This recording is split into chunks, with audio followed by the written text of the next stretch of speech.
तर विद्यार्थ्यांनो एकानव्या स्पेशल या सुपर क्लासमध्ये आपले स्वागत आहे आणि या सुपर क्लासमध्ये आपण येणाऱ्या प्रत्येकाच भरतीसाठी अत्यंत उपयुक्त असणारे जे काही क्वेश्चन्स कव्हर करणार असल्या कारणास्तव या सुपर क्लासला सुरूपासून शेवटपर्यंत नक्कीच पाहायचं आहे। तसेच तुम्ही चॅनलवर नवीन आला असाल तर सबस्क्राईब लगेच करून घ्या। सबस्क्राईब केल्यानंतर बेल आयकॉनला प्रेस करून ऑल मध्ये सिलेक्ट करून जरूर घ्यायचं आहे। तर या सुपर क्लासला सुरुवात करूया। सर्वात पहिल्यापासून पाहूया। प्रश्न असा आहे, सचिन तेंडुलकर यांनी शेवटचा सामना कोणत्या स्टेडियम मध्ये खेळला होता? सचिन तेंडुलकर यांनी शेवटचा सामना खालीलपैकी कोणत्या स्टेडियम मध्ये खेळला होता? ऑप्शन क्रमांक 4 राहील वानखेडे स्टेडियम मध्ये सचिन तेंडुलकर यांनी शेवटचा सामना खेळलेला आहे। पुढचा प्रश्न पाहूया। भवानी चित्रसंग्रहालय व ग्रंथालय खालीलपैकी कोणत्या शहरात येते? भवानी चित्रसंग्रहालय खालीलपैकी कोणत्या शहरात येते? ऑप्शन क्रमांक 2 राहील औंध या शहरामध्ये किंवा ठिकाणी भवानी चित्रसंग्रहालय स्थित आहे। पुढचा प्रश्न पाहूया। हिंदी महासागरामध्ये खालीलपैकी कोणते बेट आहे ते सांगायचं आहे। हिंदी महासागरामध्ये खालीलपैकी कोणते बेट आहे? ऑप्शन क्रमांक मित्रांनो 2 राहील चागोस बेट हिंदी महासागरात स्थित आहे। पुढचा ऑप्शन पाहूया मित्रांनो। मानवाच्या शरीरामध्ये सर्वात लांब पेशी खालीलपैकी कोणती असते ते सांगायचं आहे। मानवी शरीरामध्ये सर्वात लांब पेशी खालीलपैकी कोणती असते?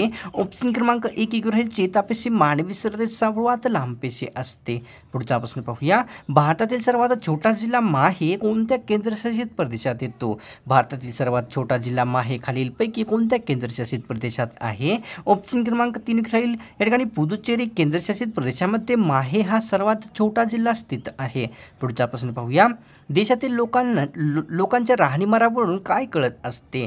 देशातील लोकांच्या राहणीमानावरून खालीलपैकी काय कळत असते? ऑप्शन क्रमांक 1 योग्य राहील मित्रांनो। देशांच्या लोकांच्या राहणीमानावरून आहे दरडोई उत्पन्न समजत असते। पुढचा प्रश्न पाहूया। शहरांमध्ये प्रदूषण वाढवण्याचा खालीलपैकी कोणता वायू जबाबदार आहे ते सांगायचं आहे। शहरामध्ये प्रदूषण वाढवण्यास खालीलपैकी कोणता वायू जबाबदार आहे? ऑप्शन क्रमांक 4 राहील कार्बन डायऑक्साईड हा वायू शहरांमध्ये प्रदूषण वाढवण्यास जबाबदार आहे। पुढचा प्रश्न पाहूया। संत गाडगेबाबा यांनी बांधलेली चोखामेळा ही धर्मशाळा कोणत्या ठिकाणी आहे ते सांगायचं आहे। संत गाडगेबाबा यांनी बांधलेली चोखामेळा ही धर्मशाळा खालीलपैकी कोणत्या ठिकाणी आहे? ऑप्शन क्रमांक 1 योग्य राहील पंढरपूर ठिकाणी चोखामेळा संत गाडगेबाबा यांनी बांधलेली धर्मशाळा स्थित आहे। पुढचा प्रश्न पाहूया। या ठिकाणी मादी बेडकाच्या शरीरामध्ये कोणता अवयव नसतो ते सांगायचं आहे। मादी बेडकाच्या शरीरामध्ये खालीलपैकी कोणता अवयव नसतो? ऑप्शन क्रमांक मित्रांनो 3 राहील स्वरकोश हा जो अवयव आहे मादी बेडकामध्ये नसतो। पुढचा प्रश्न पाहूया। मानवाची हाडे मजबूत करण्यासाठी खालीलपैकी कोणत्या घटकाची अत्यंत आवश्यकता असते? मानवी शरीरातील हाडे मजबूत करण्यासाठी खालीलपैकी कोणती घटक अत्यंत आवश्यक असते? ऑप्शन क्रमांक 1 राहील कॅल्शियम या घटकाची अत्यंत आवश्यकता मानवी शरीरातील हाडे मजबूत करण्यासाठी असते। पुढचा प्रश्न पाहूया। भारतातील सर्वात मोठी थर वाळवंट कोणत्या राज्यात येते ते सांगायचं आहे। भारतातील सर्वात मोठे असलेले थर वाळवंट खालीलपैकी कोणत्या राज्यात येते? तर ऑप्शन क्रमांक 1 योग्य राहील भारतातील राजस्थान राज्यामध्ये सर्वात मोठे असलेले थर वाळवंट स्थित आहे। पुढचा प्रश्न पाहूया। ईश्वराला नार्मिक असे कोणी म्हटलेले होते ते सांगायचं आहे। ईश्वराला नार्मिक खालीलपैकी कोणी म्हटलेले आहे? ऑप्शन क्रमांक 1 योग्य राहील महात्मा फुले यांनी ईश्वराला नार्मिक संबोधले आहे। पुढचा प्रश्न पाहूया। जगप्रसिद्ध असलेल्या अजिंठा लेण्या कोणत्या नदीच्या तीरावर वसलेल्या आहेत ते सांगायचं आहे। जगप्रसिद्ध असलेल्या अजिंठा लेण्या खालीलपैकी कोणत्या नदीच्या तीरावर आहे? ऑप्शन क्रमांक 1 योग्य राहील मित्रांनो अजिंठा लेण्या जे आहे वाघूर नदीच्या तीरावर असलेल्या आहेत। पुढचा प्रश्न पाहूया। ब्रिटिशांनी भारतात सर्वात जास्त भांडवल कोणत्या क्षेत्रात गुंतवलेले होते?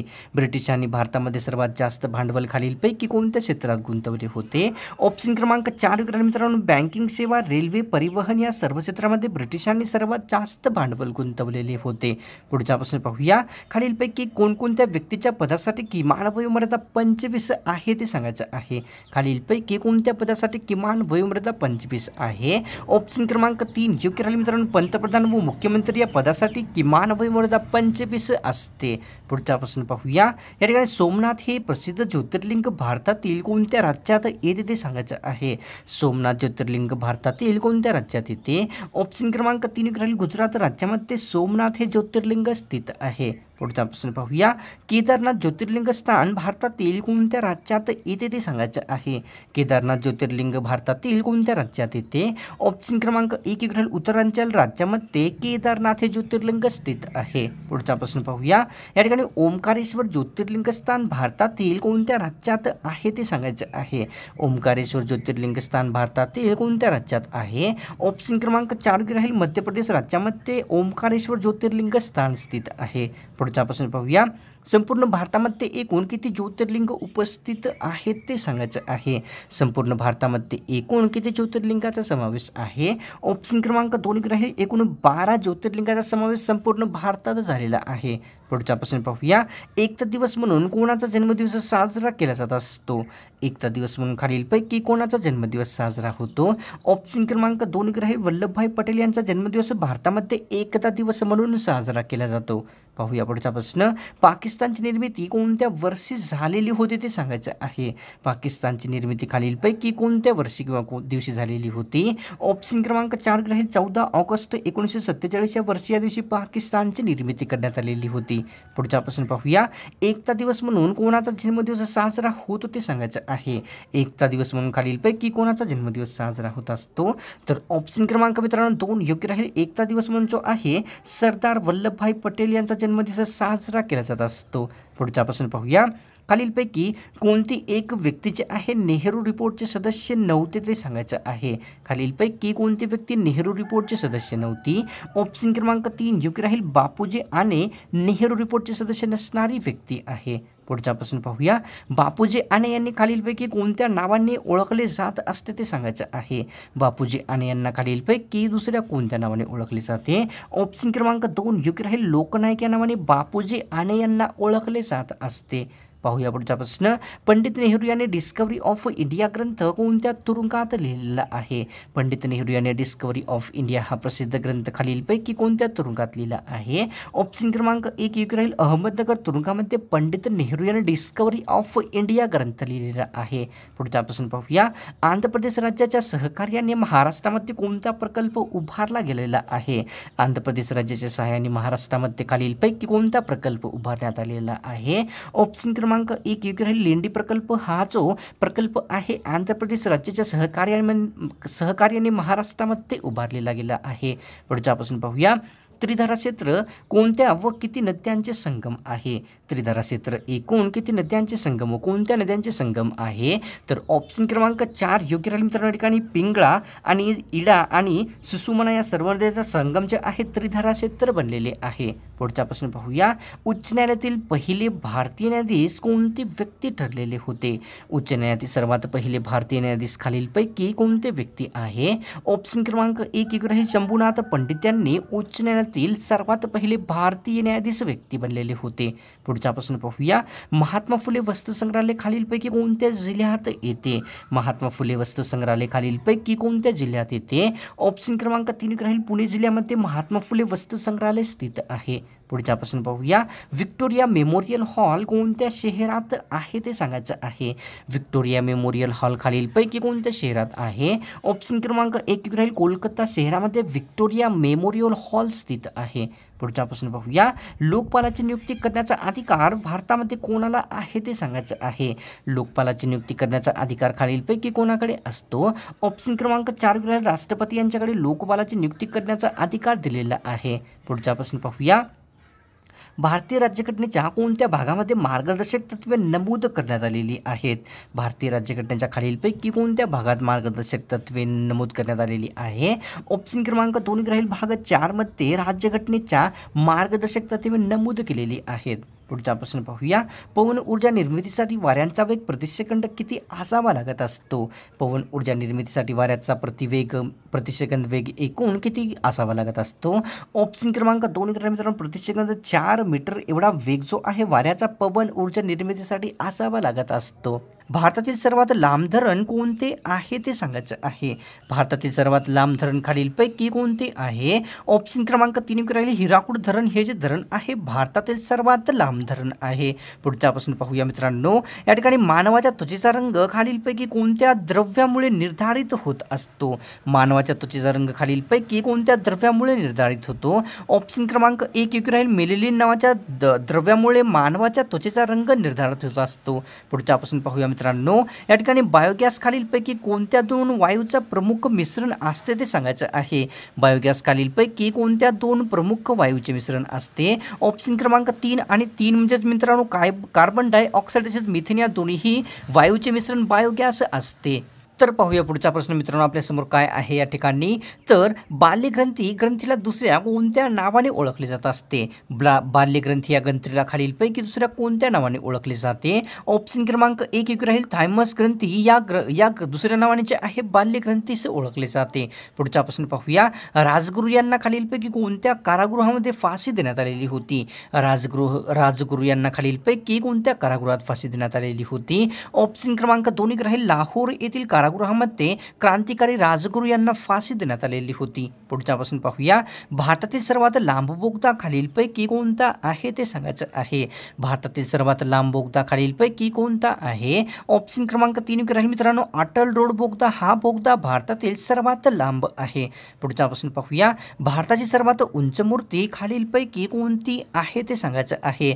भारतामध्ये सर्वात उंच मूर्ती खालीलपैकी कोणती आहे? ऑप्शन क्रमांक 4 राहील स्टॅच्यू ऑफ युनिटी. ही मूर्ती भारतामध्ये सर्वात उंच आहे. पुढच्यापासून पाहूया. भारतीय अर्थव्यवस्थेचा पाठीचा कणा असे कोणत्या क्षेत्रास म्हटले जाते? भारतीय अर्थव्यवस्थेच्या पाठीचा कणा असे खालीलपैकी कोणत्या क्षेत्रास म्हटले जाते? तर ऑप्शन क्रमांक मित्रांनो 3 योग्य राहील. शेती क्षेत्राला भारतामध्ये भारतीय अर्थव्यवस्थेच्या पाठीचा कणा संबोधले जाते. पुढच्यापासून पाहूया. भारतातील 8 मात्यांपैकी सर्वात महत्त्वाची माती कोणती आहे ते सांगायचं आहे. भारतामध्ये आढळणाऱ्या 8 मात्यांपैकी सर्वात महत्त्वाची खालीलपैकी कोणती आहे? ऑप्शन क्रमांक मित्रांनो 3 राहील गाळयुक्त. ही जी माती असते इतर मात्यापेक्षा सर्वात महत्त्वाची आहे. पुढच्यापासून पाहूया. भारतातील डॉलर रुपया विनिमय दर कशावर अवलंबून असतो ते सांगायचं आहे. भारतामध्ये डॉलर रुपया विनिमय दर खालीलपैकी कशावर अवलंबून असतो?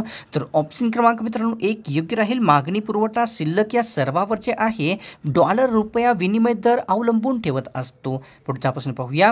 प्रसिद्ध असलेले भवानी वस्तू संग्रहालय कोणत्या जिल्ह्यात येते ते सांगायचं आहे. अतिशय प्रसिद्ध असलेले भवानी वस्तू संग्रहालय खालीलपैकी कोणत्या जिल्ह्यात आहे?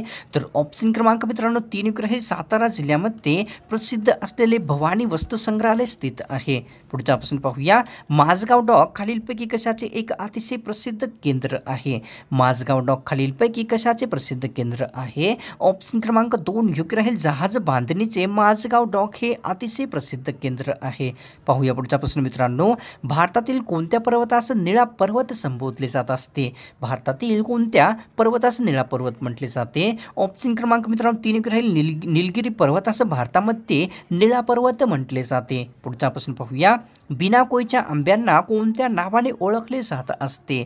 बिनाकोईच्या आंब्यांना खालीलपैकी कोणत्या नावाने ओळखले जाते? ऑप्शन क्रमांक 2 राहील सिंधू या नावाने बिनाकोईच्या आंब्यांना ओळखले जात असते. पुढचा प्रश्न पाहूया. पीर पंजाल पर्वतरांग कोणत्या 2 नद्यांच्या मध्ये येते ते सांगायचं आहे. पीर पंजाल ही पर्वतरांग खालीलपैकी कोणत्या नद्याच्या मध्ये येते? ऑप्शन क्रमांक 3 योग्य राहील मित्रांनो. या ठिकाणी बियास आणि झेलम या दोन्ही नद्याच्या मध्ये पीर पंजाल ही अतिशय पर्वतरांग प्रसिद्ध असलेली येते. पुढचा प्रश्न पाहूया. भारतामध्ये मोजेक फ्रेम असे खालीलपैकी कोणत्या घटकास म्हटले जाते? भारतामध्ये मोजेक फ्रेम असे खालीलपैकी कोणत्या घटकास म्हटले जाते?